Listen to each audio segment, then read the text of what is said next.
Hi folks, welcome to the Prepared Homestead. This is Travis. Thank you all for stopping by to watch. It's time to get out of the city.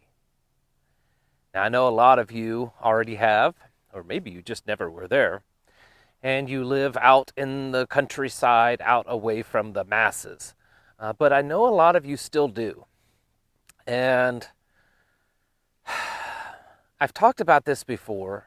Other people talk about this, and I always seem to get the people that say, well, I want to, but I just can't. I just can't. We're just stuck here.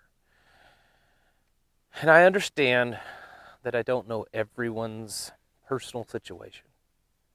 But the way things are going in this world, being in a larger urban population or even suburban area, I think is going to end up becoming more and more dangerous for everyone. I want to put up a video here, and I'm just going to let this thing play while I speak. And this is the latest of many videos over the past several months that's happened. I think this is in New York. It looks like it. I don't know a lot of the details surrounding this video. It doesn't really matter to me. The fact is that we're going to start seeing this like we have been for months. More and more and more. Many of you have said, well, once, Biden gets into office, that'll probably all stop. It was all done just to hurt Trump in the election. And I'm sure it was. But that doesn't mean it's going to stop. In fact, Black Lives Matter and Antifa has said themselves that they have no plans of slowing down or holding back just because Joe Biden is most likely the next president. And it's not just that. It's a lot of other things. The shortages have been more profound in the larger areas, more higher populated areas. The restrictions and the lockdowns have been more profound in the larger population areas. There's good and bad about living in the city. I've lived in a big city. It was for a short while in my life, but I have lived in a big city, so I know what it's like. But for the most part, living out here, especially with the things that's going on in this world, there's going to be a whole lot more benefits than there are negatives. Part of preparedness isn't just having the things to keep you prepared. It's not just having the mindset, which is a huge part. It's not preparing your heart, just that. But another part is being in a situation, in a place that is easily defensible, easily or better suited for preparedness, better suited for self-sufficiency. And I can tell you for an absolute fact that living out in the country, living further away from people, closer to nature, on your own little piece of land, you are going to have better odds of surviving the things that are happening that's coming our way. Many might say, well, they're eventually going to make it where we can't own property and they're going to force us. And then that may eventually happen. But until that day happens, we know that being out here, we are more safe, more secure, and have a better chance of surviving the things that might happen, and many of them most likely will. To address those that say, well, I just can't do it. Just can't do it. Don't have enough time left. It's too late. I've got family. I've got this. I've got a job. There's no jobs out in the country. I'm telling you right now, you probably would be better off finding a job out here in the country than you would be in a big city. Because a lot of the big cities are being greatly affected by all the lockdowns. And out here, there are none. A personal story for us, I've grown up in farming. I've grown up out in the country. That's just my whole life. And I've owned little pieces of property and had little homesteads and done that many times. But this time around, we purchased this property that we're on right now, that we're living. And this was, we didn't plan it this way. It just kind of worked out that way. We moved here the last week of March of this year. So at the beginning of all this health crisis stuff, here we are moving to a piece of property to start a new little homestead. And this wasn't a piece of property that was turnkey. The only thing that was here was a pole barn, an unfinished pole barn. And in the time that we have been here, we've turned it into a homestead. Of course, there's still lots of work to be done. There's still more things. We've built a cabin, we've built, outbuildings, we've fenced in places. The point is that it can be done. And you have to start making the steps now to do this, because there very much could be a day coming that moving out like this may not be as much of an option. I mean, look at places like New York that are already putting restrictions on coming into the city and leaving the city. Other places around the world are doing that. London, they're using the police in London to keep people from leaving the city. And even though it may be a temporary thing, these types of restrictions could very well someday become more permanent. It is doable for you. Yeah, you may not make as much money. The job markets out here in the country, unless you live within driving distance of a bigger city, they aren't as high paying jobs. But the cost of living is so much less out here, especially the further away you get from the big cities. And I would recommend, if you can at all possibly do this, keeping yourself at least an hour and a half to 2 hours away from a more major city. Because sometimes just getting outside the city limits isn't enough.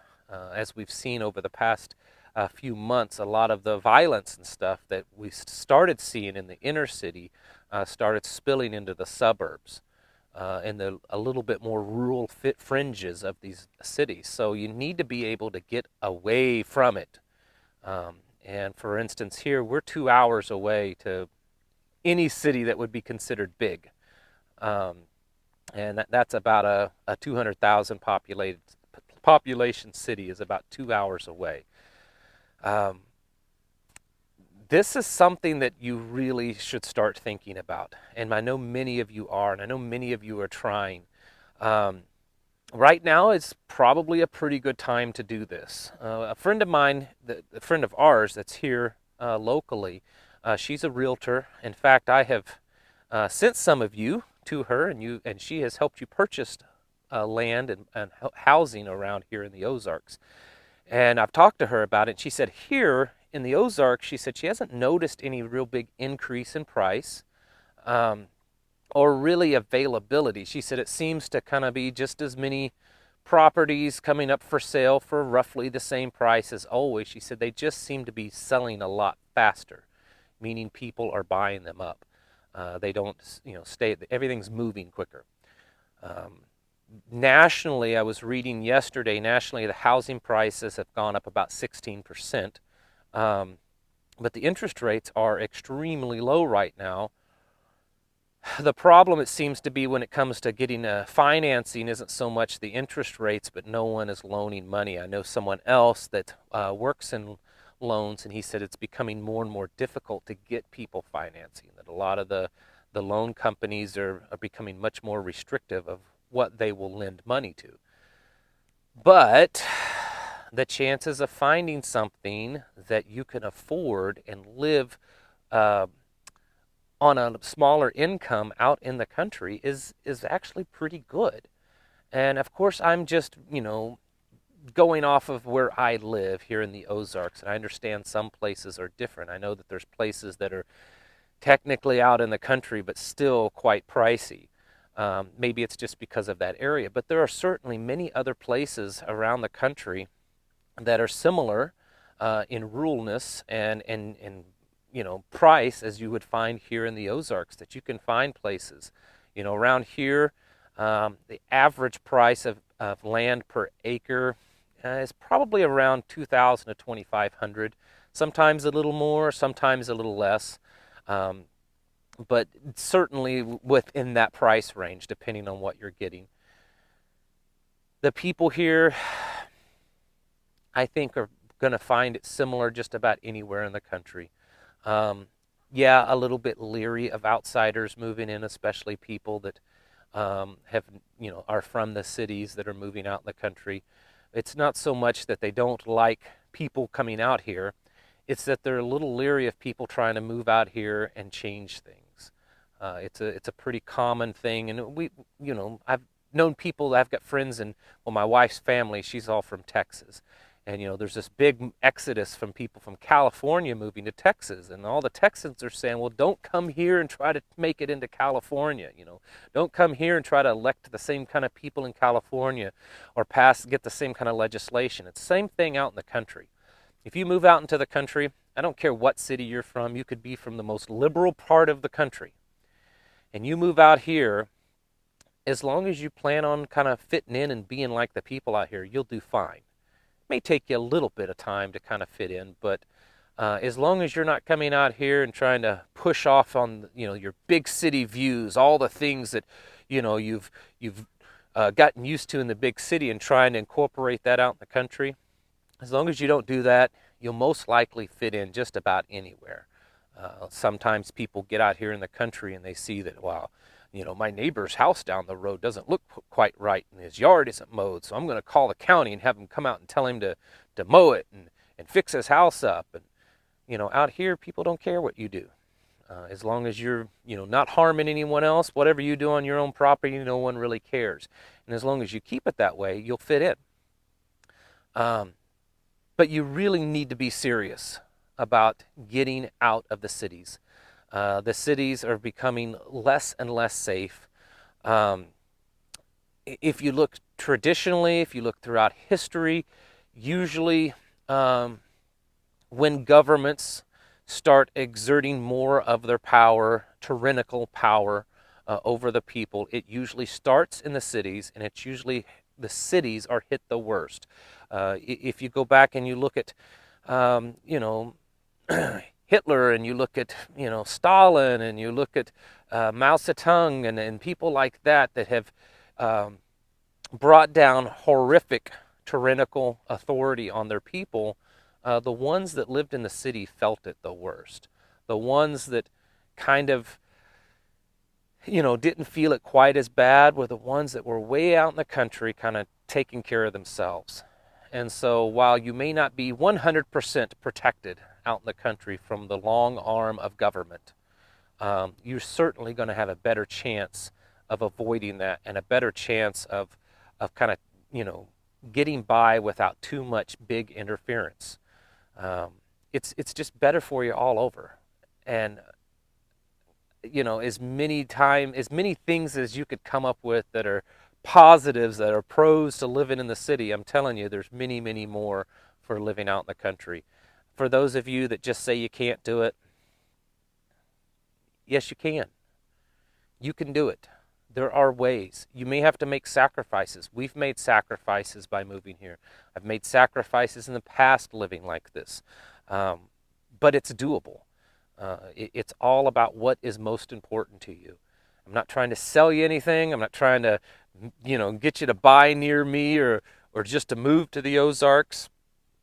I'm just telling you, for your own safety, for your own, the security of your family, there has not been a better time, or more important time, or more crucial time in your existence, and maybe in this nation's existence, to get out of the cities. You're not the only one. A lot of people are doing it.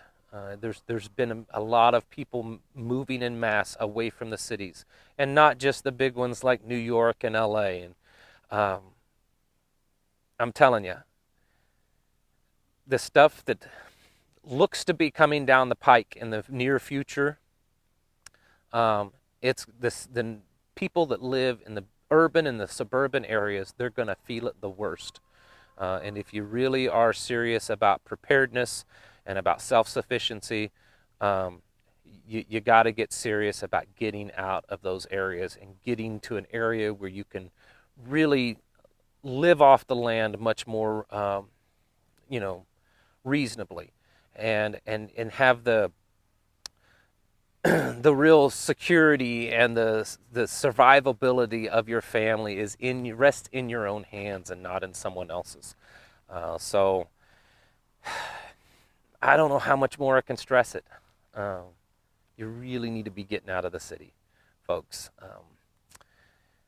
You know, I can give you as much advice as I can on how to do that, but in the end, it really has to be a decision that you and your family make, and making it a high priority, and understanding that there's going to be sacrifices, things that you're going to have to give up, maybe ways that you have to live that are less than what you had hoped for to make this move. But it is a very doable thing, and living like this, and living a little bit more self-sufficient life, it is extremely doable, even if you have no experience doing it. All right, folks, thank you all for watching, and I will catch you in the next video.